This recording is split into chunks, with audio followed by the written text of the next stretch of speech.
ನನ್ನ ಹೆಸರು ಶಾರದಾ ವೆಂಕಟೇಶ್ ಅಂತ. ನಮ್ಮ ತಂದೆ DS Max ಇದರಲ್ಲಿ ಕೊಂಡ್ಕೊಂಡಿದ್ದಾರೆ. ಫ್ಲ್ಯಾಟ್ ಇದಕ್ಕೆ ಅಪ್ಲೈ ಮಾಡಿ ಇದಕ್ಕೆಲ್ಲ ತೊಗೊಂಡಿದ್ದಾರೆ. ನಾನು ಹೋಗೋದೆಲ್ಲ ನೋಡಿದ್ದೀನಿ. ತುಂಬ ಚೆನ್ನಾಗಿದೆ. ಹೋದಾಗ ನಮಗೆ ದಡಕ್ಕಂತ ನಮ್ದು ಯಾವುದು ಅಂತ ಗೊತ್ತಾಗಲೇ ಇಲ್ಲ. ಆ ದಿವಸ ಅಲ್ಲಿ ಆಫೀಸ್ನಲ್ಲಿ ಇದ್ದಂಥ ನಮಗೆ ಕರ್ಕೊಂಡು ಹೋಗಿ ತೋರಿಸಿದ್ರು. ಸೊ ನಮ್ಮ ತಂದೆ ಗ್ರೌಂಡ್ ಫ್ಲೋರಲ್ಲಿ ತೊಗೊಂಡಿದ್ದಾರೆ. ಮತ್ತು ಅವ್ರದ್ದು ನಡೆಸ್ತಾ ಇರೋಂಥ ಕೆಲವು ಸೋಷಿಯಲ್ ಆ್ಯಕ್ಟಿವಿಟೀಸ್ ಬಗ್ಗೆ ಎಲ್ಲ ಟಿ ವಿನಲ್ಲೆಲ್ಲ ನೋಡಿದ್ದೀನಿ. ಮತ್ತು ಅವರು ಚಾರಿಟಬಲ್ ಇದರಲ್ಲೆಲ್ಲ ಇನ್ವಾಲ್ವ್ ಆಗಿದ್ದಾರೆ. ಸೊ ಅವರು ಬಿಸ್ನೆಸ್ ಮೈಂಡೆಡ್ ಇಲ್ಲ ಅನ್ನೋದು ತಿಳಿಯುತ್ತೆ. ಮತ್ತು ಕ್ವಾಲಿಟಿಗೆ ಹೆಚ್ಚು ಗಮನ ಕೊಡ್ತಾರೆ ಅನ್ನೋದು ತಿಳಿಯುತ್ತೆ. ಮತ್ತೇನಂತಂದರೆ ಯಾವುದೇ ರೀತಿ ಇದಿಲ್ಲ, ಅಂದರೆ ಎಲ್ಲ ನೇರವಾಗಿದೆ. ಮತ್ತು ಒಂದು ದೊಡ್ಡ ಪ್ರಾಜೆಕ್ಟ್ ಆಗಿರೋದ್ರಿಂದ ತುಂಬ ಜನ ಅಲ್ಲಿ ಕೆಲಸದಲ್ಲಿದ್ದಾರೆ ಅಂತ ಗೊತ್ತಿದೆ. ಮತ್ತು ತುಂಬ ಜನಕ್ಕಲ್ಲಿ ತುಂಬ ಅಂದರೆ ವರ್ಕರ್ಸ್ನ ಅವರ ವರ್ಕರ್ಸ್ಗೆ ತುಂಬ ಸಹಾಯ ಮಾಡ್ತಾರೆ ಅನ್ನೋದು ಗೊತ್ತಾಗಿದೆ. ಅಲ್ಲಿ ಆಫೀಸ್ನಲ್ಲಿದ್ದಂಥ ತುಂಬ ಮಾತಾಡಿದ್ರು ನಮ್ಮ ಹತ್ರ.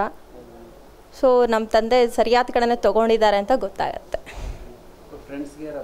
ಹಾಂ, ಖಂಡಿತ. ನನಗೆ ಯಾರಾದರೂ ನನ್ನಲ್ಲಿ ನಮ್ಮ ಪರಿಚಯಸ್ಥರಲ್ಲಿ, ನಮ್ಮ ರಿಲೇಟಿವ್ಸಲ್ಲಿ, ನನ್ನ ಫ್ರೆಂಡ್ಸಲ್ಲಿ ಯಾರಾದರೂ ಬಂದು ಕೇಳಿದ್ರೆ ಖಂಡಿತ ನಾನು ಇದನ್ನು ರೆಫರ್ ಮಾಡೇ ಮಾಡ್ತೀನಿ. ಹೇಳಿದ್ದೀನಿ ಕೂಡ ನಾನು.